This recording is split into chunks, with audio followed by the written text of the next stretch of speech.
राय द्वारा आयोजित विज्ञान के यूट्यूब सेशन में हम सभी का स्वागत करता हूँ। पिछली कक्षाओं में हमने तत्व यौगिक और मिश्रण के अंतर्गत तत्व के बारे में जाना समझा कि तत्व किसे कहते हैं। आज हम ये जानने की कोशिश करेंगे कि किस प्रकार तत्वों के आपस में मिलने से यौगिक का निर्माण होता है और यौगिक कितने प्रकार के होते हैं। इस पर आज हम अपनी एक समझ विकसित करने की कोशिश करेंगे।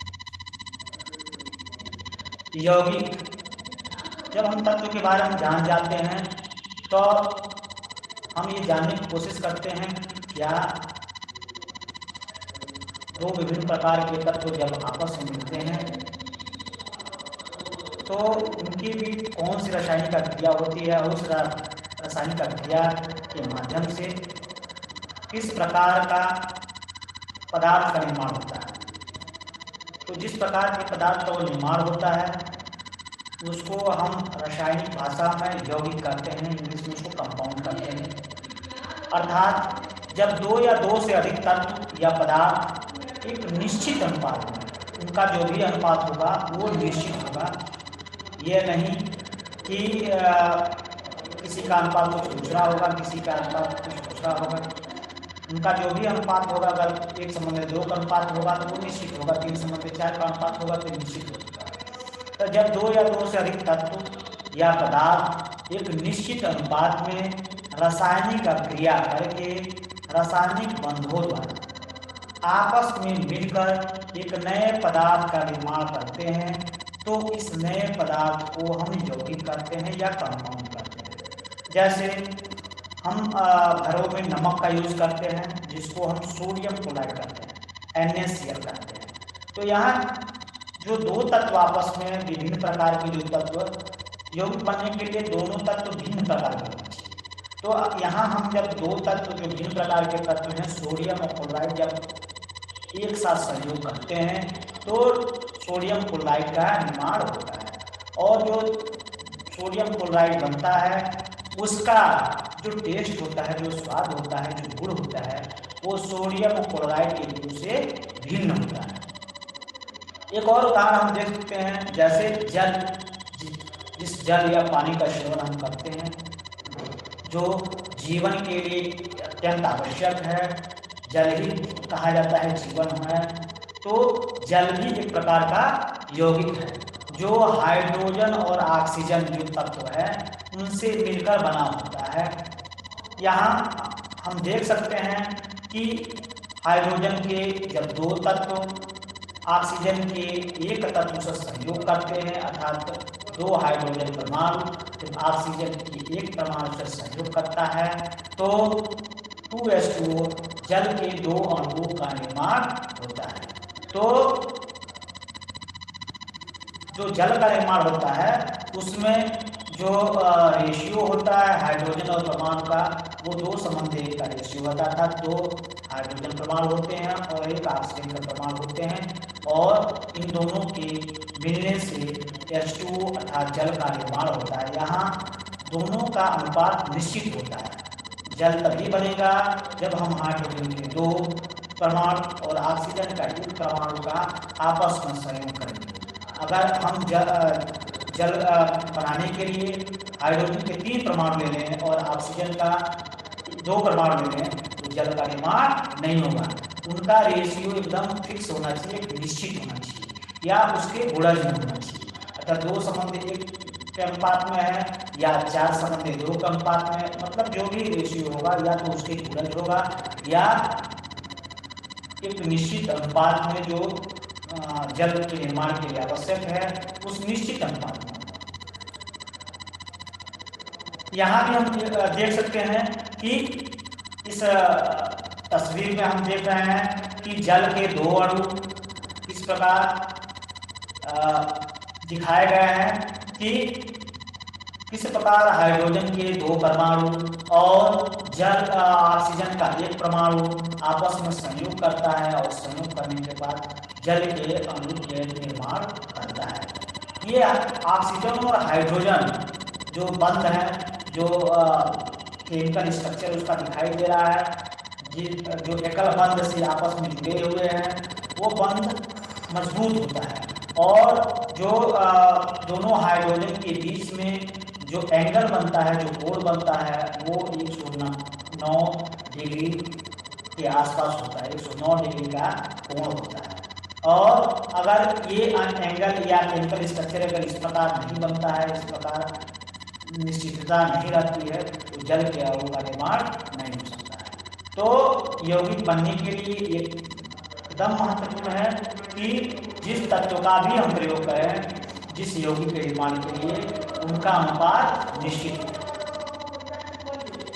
यौगिक के प्रकार की अगर हम बात करें तो यौगिक इस समय दो प्रकार के होते हैं।